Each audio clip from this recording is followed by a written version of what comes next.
Et j'ai le plaisir d'avoir à côté de moi, j'allais dire en face de moi, j'allais dire mon cher compère pratiquement, puisque on a pris des habitudes avec vous, mon cher Maurice.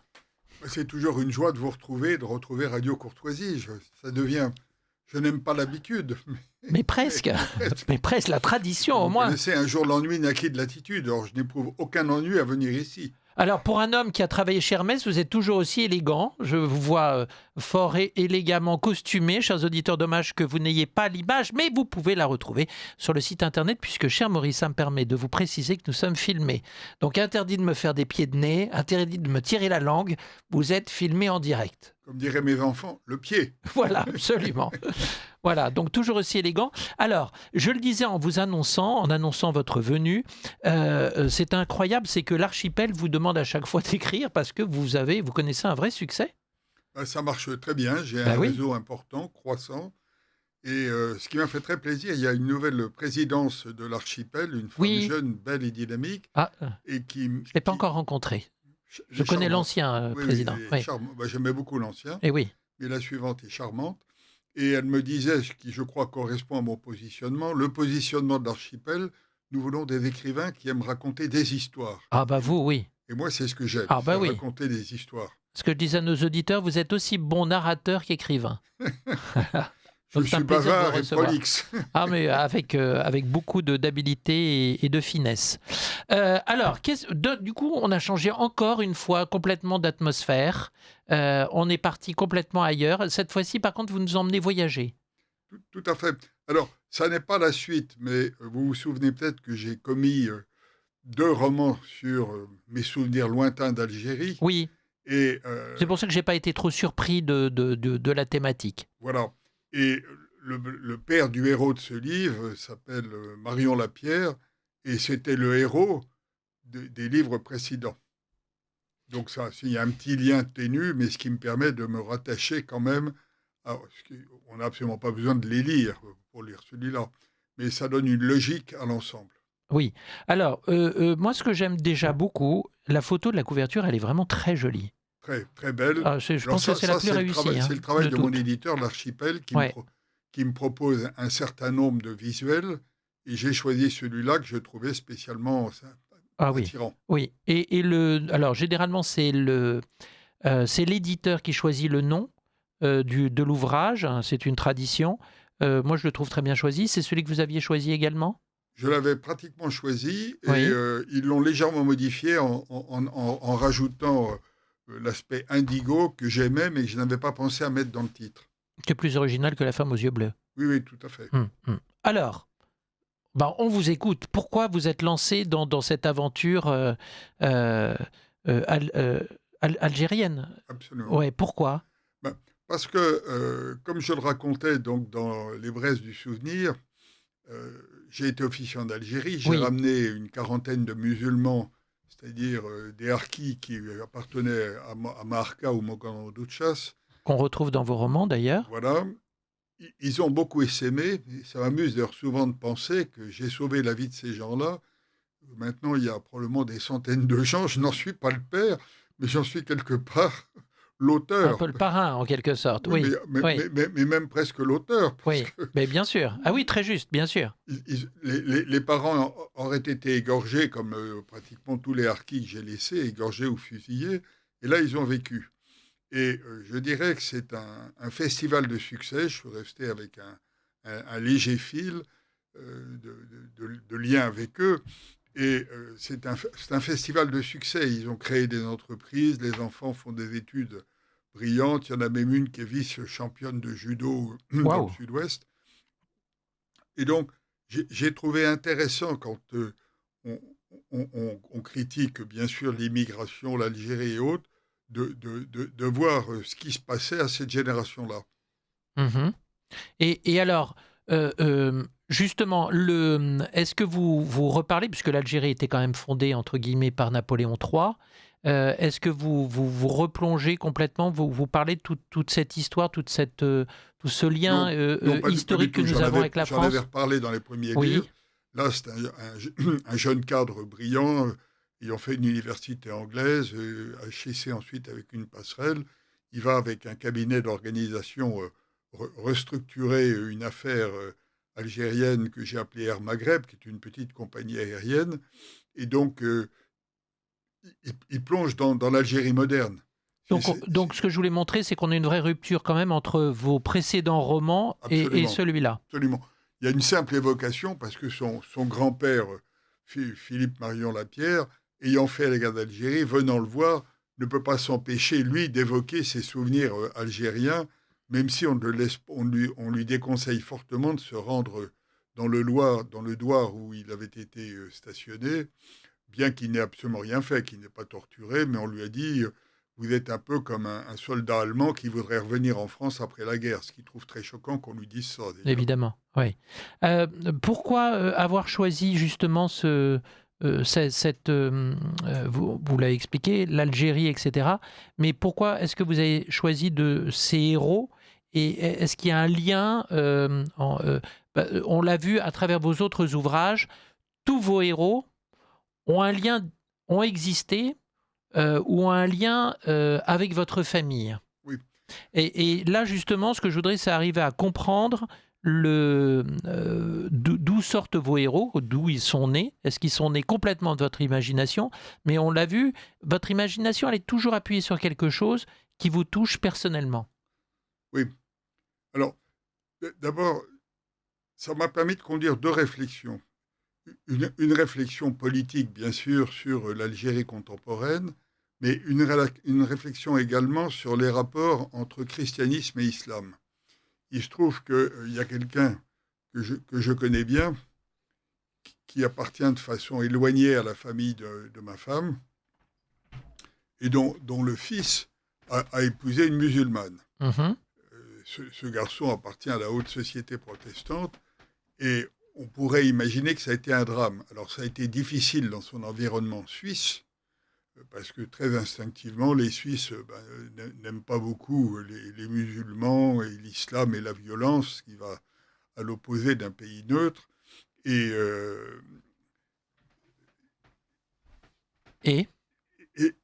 ça a été difficile au niveau de l'environnement, mais ce n'a pas été difficile de façon surprenante dans sa famille, parce que cette musulmane s'est très bien insérée, et le père du garçon me disait, au fond, c'est ma belle-fille préférée, parce qu'elle est remarquable, c'est une financière brillante et haute. Et donc, comme dirait notre Sainte Mère d'Église, ça m'a interpellé. Et c'est ça qui a été le déclancheur de cet ouvrage? Qui m'a fait réfléchir. Ah. Et alors, ensuite de ça, j'ai un ami qui est un Américain, mais qui est à moitié français aujourd'hui parce qu'il a épousé une Française, qui a créé un cabinet d'organisation et qui a été amené à intervenir en Algérie, qui m'avait donc pas mal raconté d'anecdotes, dont une que j'ai retranscrite, que je peux raconter ici, et j'ai trouvé ça intéressant également. Donc, je ne suis pas concerné directement, mais J'aime bien connaître vos sources, ça me plaît beaucoup. Vous voyez, c'est très amusant. Déjà, on est plongé même dans une autre histoire. Et alors, mon copain américain, qui est un garçon tout à fait charmant et exceptionnel, je ne le citerai pas parce qu'il est pudique, mais il appartient à une brillante famille américaine. Il est arrivé en France et il est tombé raide amoureux, alors qu'il était au niveau première, ou à l'époque on disait Matélème, d'une Française. Et donc, il a décidé de passer son bac en français. Il a présenté HEC, non pas comme étranger, mais comme un Français. Il a été reçu et il a fait sa vie en France. Et vous l'avez rencontré, du coup, je suppose, sur les bancs d'HEC? Non, je l'ai rencontré après. Il m'a fait intervenir dans des conseils. Enfin, c'est un garçon que j'aime beaucoup. Ouais. Et alors, il m'a raconté une anecdote qui m'avait frappé, qui est aussi un peu à l'origine de ce livre. Il réussit donc à obtenir cette mission de restructuration d'une affaire algérienne, d'une affaire de transport. Et le ministre des Transports, pour fêter le début de l'intervention de la mission, donne un grand repas. Mon ami, croyant bien faire, met à la droite du ministre un pied noir. Le ministre s'assied, après quelques phrases pompeuses, parle avec son voisin et d'un seul coup sursaute. Il dit « Vous êtes pied noir, où est-ce que vous habitiez ?» Le garçon dit « Et brutalement, le ministre se lève et sort à grands pas de la salle. Mon ami américain se dit « J'ai perdu le budget. Ce type est sectaire, il doit détester les Français, les pieds noirs. » Et 2 minutes après, on voit le ministre revenir, les bras chargés de cadeaux, se précipitant sur le pied noir, l'embrassait. « Tu es mon frère, pourquoi vous êtes parti? On aurait eu besoin de vous, reviens. » Et il était médusé. Et cette anecdote montre bien l'ambiguïté de l'Algérie, où il y a un discours des politiques, ça fonctionne mal avec la France, etc. Et en même temps, à la base, tous ces gens-là envoient leurs enfants en France, rêvent d'y aller, s'y font soigner, et restent basiquement avec un espèce de lien charnel avec le pays. Et j'ai trouvé que ce mélange entre ce ministre qui tenait un discours anti-français et qui brutalement retrouvait un pur produit du colonialisme, le suppliant de revenir, j'ai trouvé que c'était assez admirable. Ah oui, c'est très amusant. Et donc, l'anecdote que l'on va retrouver dans votre ouvrage, Oui, c'est celle-là. c'est celle-là, Oui, celle-là, il y en a d'accord. d'autres, Ah, mais c'est très celle-là. amusant. Ouais. Donc, elle est réelle. Elle est réelle. Elle est réelle. Elle est réelle. Elle est aberrante. Elle est... Mais elle est comment assez dire belle quelque part. Ah ben elle est très belle. Oui, Elle oui. elle est même un peu rassurante. On se Oui, dit oui, que oui. voilà, tous les ponts ne sont pas coupés et que On voilà, se dit qu'un jour ou l'autre, tout ça finira. exactement. Oui. Oui, oui, tout à fait. Avec la chute du Il faut toujours gouvernement, croire à sans doute. l'avenir. Absolument. Il faut toujours imaginer un bel avenir. Espérer, l'espérance. Pourquoi avoir choisi Compagnie locale Air Maghreb? Il y avait pareil un... Parce que mon ami avait restructuré Air Algérie. D'accord, voilà, maintenant on le sait. On va arriver à savoir quel est votre ami, Maurice, pratiquement. D'accord, donc voilà. Je me suis dit que ce serait amusant d'imaginer une petite compagnie locale qui rêve d'être restructurée. Donc vous lui avez envoyé votre ouvrage? Je ne l'ai pas fait. Parce que pas encore? Je le ferai. Oui. Mais entre-temps, il a connu un grand malheur. Il a perdu sa femme qu'il adorait. Et donc, il n'était pas en état, à mon avis, de pouvoir apprécier à sa juste valeur cet ouvrage. Mais il va aimer, c'est un clin d'œil énorme. Enfin, oui, ça va lui apporter un peu de joie, un peu de oui, bonheur. Oui, absolument. Oh, c'est très, très amusant, ça. Écoutez, ça, c'est merveilleux. Et quel est votre regard, justement, si on parle rapidement d'actualité, quel est votre regard, justement, sur ces relations France-Algérie? Vous qui avez, entre guillemets, étudié le problème de l'intérieur. Je dirais, alors là, je vais probablement choquer mes amis algériens, l'Algérie me fait penser à un adolescent boutonneux qui continue à pas réussir à passer à l'âge adolescent et qui charge ses parents de tous les maux qu'il éprouve. Tant que l'Algérie n'aura pas, à un moment donné, fait le solde du passé, peut-être régler ses problèmes, parce qu'il y a quand même des problèmes d'anacarement du pouvoir par une certaine caste.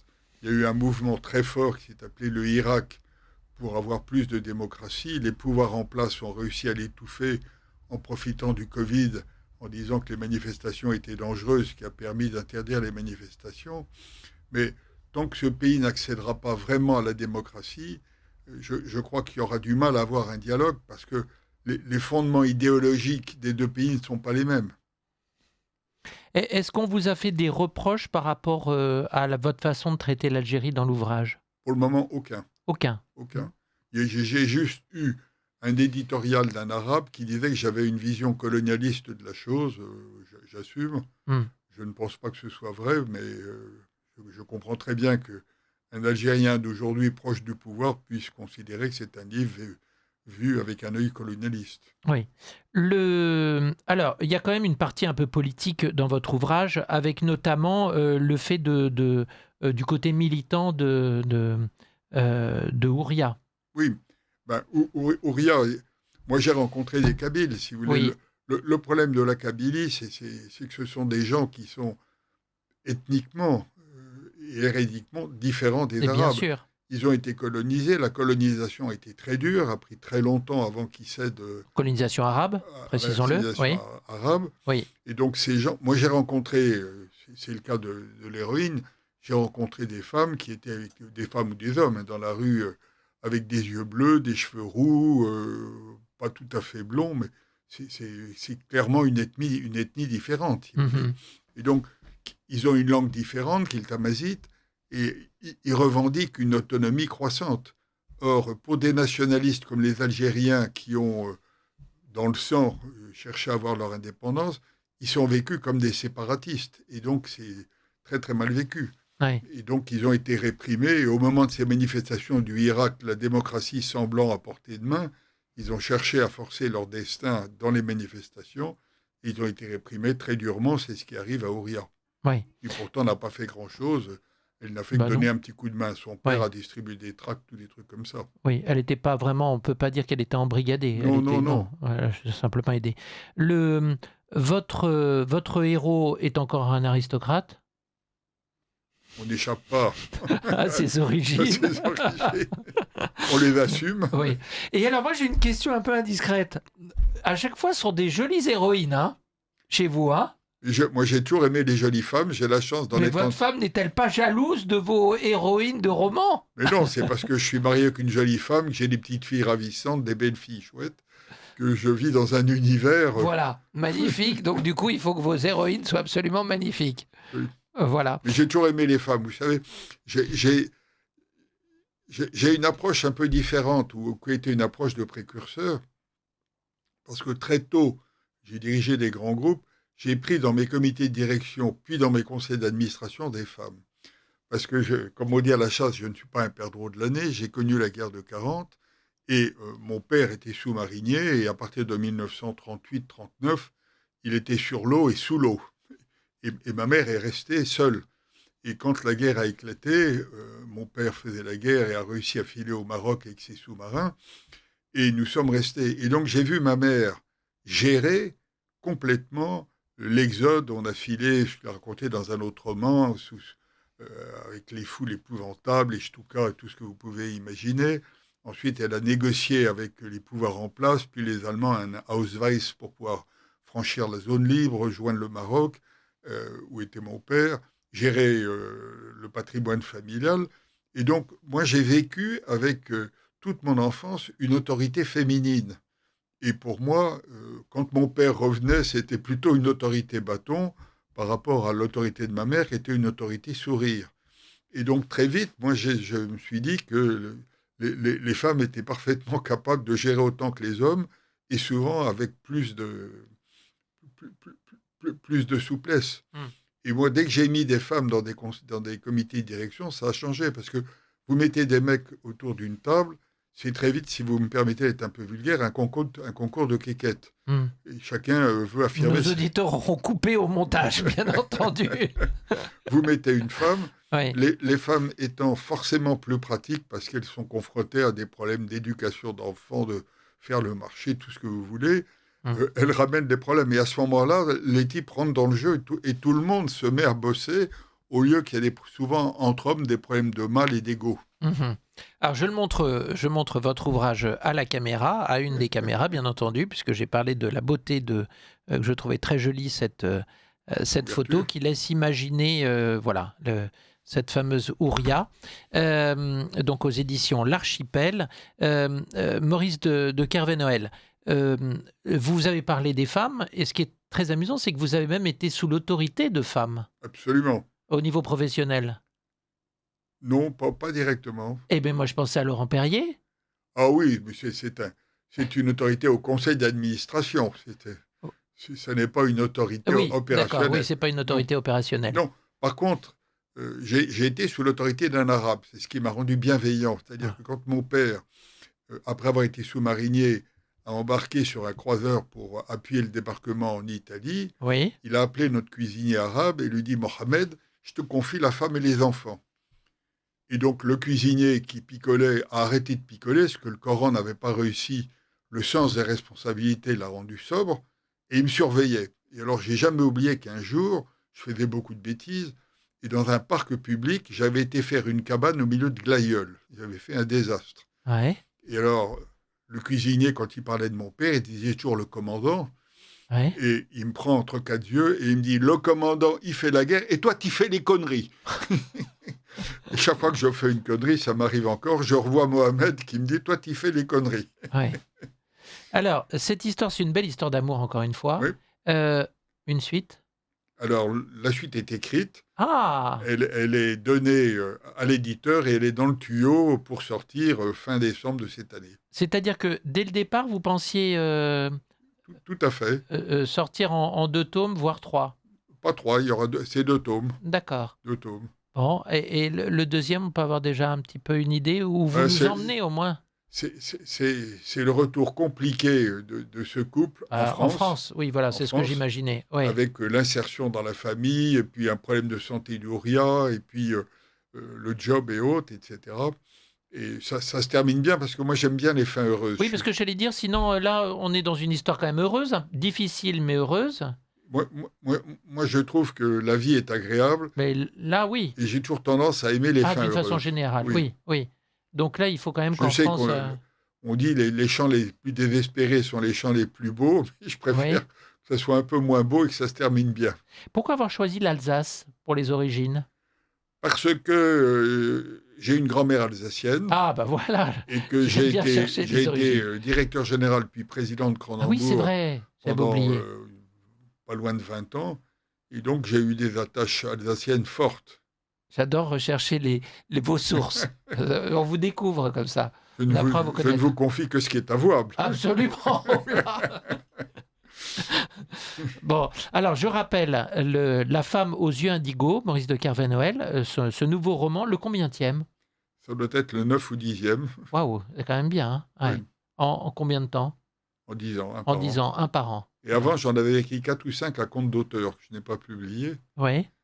Parce que je ne pensais pas publier. Puis c'est ma famille, mes amis qui m'ont dit que il fallait... Alors, mes premiers romans, c'était pas vraiment des romans, c'était des trucs familiaux. Et au bout d'un moment, j'en ai eu assez de ma famille, même en remontant loin dans les origines. Oui. Parce que soit ils étaient très cachottiers, soit très vertueux, mais il n'y avait pas de tromperie, pas d'inceste, pas de meurtre. Ils étaient très sages. Très sages et un peu emmerdants. Et donc, pour vous, il faut que ça soit... Alors, quand j'ai dit je vais écrire un roman, ça a terrifié toute ma famille. Ensuite, tout le monde m'a dit tu ne trouveras jamais un éditeur. Et j'ai eu la chance. J'ai envoyé mon premier roman à 3 éditeurs, 3 grands éditeurs. Le premier n'a pas répondu, ce que j'ai trouvé discourtois. Le deuxième m'a dit c'est très bien, mais ça n'est pas notre style éditorial, ce que j'ai tout à fait compris. Et le troisième, Jean-Daniel Belfond, le président de l'Archipel, qui est un type merveilleux, m'a dit, je l'ai fait lire par 2 lectrices, je l'ai lu moi-même, ça nous plaît beaucoup, on vous prend. Et depuis, je fais équipe avec eux. Et c'est une remarquable maison d'édition qui m'aide et qui m'appuie. Et alors justement, les premiers, vous n'avez pas envie de les éditer, les passer à l'Archipel ? Non, parce qu'ils sont assez intimes. D'accord. Ils sont assez intimes. Non, il y en a un qui est très autobiographique. Quand j'en aurai assez, j'écrirai l'histoire de ma vie qui est assez longue, et là, j'irai puiser dedans. Oui, parce qu'elle est quand même pleine de rebondissements, votre vie. Ah oui, oui. Déjà votre enfance, ne serait-ce que votre enfance. Non, j'ai connu beaucoup de choses. Oui. Je voulais parler, de votre façon d'écrire, qui est quand même très originale. Oui, ah bon ? Ben oui. Il faut imaginer, non pas Maurice de Kervey-Noël derrière son ordinateur, ou devant son ordinateur, mais dès qu'il a 2 minutes, avec un papier et un stylo. Oui, absolument. Partout. Ah oui, moi c'est dans les cafés, les avions, les trains, oui. Vous sortez tout d'un coup, il y a la feuille qui sort, et le stylo, et paf, vous mettez n'importe où, mais même dans des endroits complètement où il y a plein de public, des endroits bruyants, vous êtes capable de... J'écris très bien dans les cafés. C'est incroyable, ça. Mais ça, moi j'ai une chance. De la même façon, je dors tous les jours sur commande. C'est-à-dire que tous les jours, dès que je suis fatigué, je m'arrête et puis je dors 10 minutes. Même dans le bruit ou dans un salon avec des gens, si j'en ai marre, pof. D'accord. Donc si un jour on vous voit dormir, c'est qu'a priori, vous en avez marre. Mais jamais avec vous. Ah, vous me rassurez. Et donc vous êtes capable d'écrire, Mais c'est une question quoi, de concentration, vous n'êtes pas gêné, ou alors d'inspiration? Est-ce que parfois vous êtes inspiré par ce qui vous entoure? Non. Jamais. Je ne sais pas, non, je suis pris par les idées. Vos idées, elles viennent par rapport au vécu, c'est pour ça, d'ailleurs, si vous voulez, que je suis très heureux de continuer à avoir une vie professionnelle, parce que quand vous écrivez, vous vivez dans un monde irréel. Moi, quand je suis chez moi en Bretagne, je prends mon chien, je fais le tour de l'étang ou des bois, et je m'aperçois que j'ai marché 1 heure, et que pendant 1 heure, j'étais uniquement dans mon roman, avec mes personnages à l'époque, etc. Et la vie opérationnelle, la vie des affaires me ramène dans le concret. Et c'est pour ça que j'ai réussi à m'abstraire complètement. Je suis dans un café, et puis j'oublie complètement l'environnement. Et je trouve ça même plutôt agréable parce que je suis sûr de ne pas être dérangé, de ne pas voir ma femme me disant « Mon chéri, est-ce que je peux te demander un petit service ?» Je suis sûr de ne pas être dérangé. Et faites toujours du conseil pour les entreprises, et notamment pour une entreprise de recrutement, sauf erreur de ma part? Entreprise de recrutement, oui, absolument. Oui, Absolument. c'est ça. Je continue je suis administrateur et je donne un coup de main sur deux grosses entreprises et puis une ou deux petites. Et puis toujours président d'honneur de Laurent Perrier. Voilà, et à qui je donne un coup de main sur le plan de relations publiques. Oui. Et alors, mon cher Maurice, pour terminer, je voudrais vous poser une question, savoir, vous avez beaucoup parlé d'une de vos prédécesseurs, de votre jolie propriété. Oui. Vous avez écrit tout un roman sur elle. Est-ce qu'elle vient enfin vous hanter? Je dirais presque hélas non, parce que ce serait passionnant, mais... C'est une femme à la vie tumultueuse et légère. Oui. Alors, je vais vous dire à ce sujet-là une phrase qui m'a beaucoup frappé. J'ai une sœur qui était aînée, qui était un peu une sorcière. Ouais. Elle avait entre autres le don du feu, une vieille femme lui avait appris, elle était capable de guérir, etc. Et un jour, j'écrivais, donc c'était à l'époque où je publiais à compte d'auteur, j'écrivais un livre sur le frère de mon arrière-grand-père qui a été tué à la bataille de Solferino. Et elle m'avait dit, si tu t'intéresses aux morts, les morts t'aideront et s'intéresseront à toi. Ça m'avait beaucoup frappé. Ah, ouais. Et elle me dit ça. Je me promène un jour au quartier latin et j'entre de façon absolument non pas préméditée, par hasard, sur un libraire antiquaire. Et je lui dis, auriez-vous un livre sur la guerre de Napoléon III en Italie et la bataille de Solferino? Il me dit, j'ai ce qu'il vous faut. Ça a été écrit par le chroniqueur de Napoléon III. Et il me donne un ravissant petit livre avec une couverture verte en cuir. J'ouvre et je lis. Et le capitaine de Kervé-Noël tombe le crâne emporté par un éclair. C'est quand même fou. Ah oui. Je l'ouvre. Ouais. Hein? On peut y croire alors, hein, vraiment, à ce que a dit votre tante, c'est ça? Pardon? Votre tante qui vous avait dit cette phrase. C'est ma sœur aînée. Votre sœur aînée, Ma sœur aînée. Waouh. Ah, c'est impressionnant. C'est impressionnant. Ah oui. Alors, elle m'avait dit une autre phrase que je livre à vos éditeurs parce qu'elle m'a beaucoup guidé. Elle m'a dit, tu vas voir, en vieillissant, il y a beaucoup de portes qui se ferment. Et si tu veux rester jeune, il faut au fur et à mesure ouvrir des fenêtres. Je pense que c'est profondément vrai. C'est joli. Oui. Et créer d'autres choses, absolument. Oui, je ne joue plus au tennis, mais je me suis mis au golf, etc., etc. Et vous êtes mis à l'écriture. Voilà. Ouais. Merci beaucoup, Maurice de Kervé-Noël. Merci de m'avoir accueilli. Je rappelle le titre de votre ouvrage, La femme aux yeux indigo, Maurice de Kervé-Noël, L'Archipel. Eh bien, vous l'avez entendu, il est aussi passionnant à lire qu'à écouter. Merci, mon cher Maurice. Mille merci, Laurent, et au prochain. Au prochain, absolument, avec un très grand plaisir. Et peut-être avant, à titre amical. Avec un grand plaisir également. Merci, cher Maurice. Merci. Ce fut un plaisir, comme d'habitude.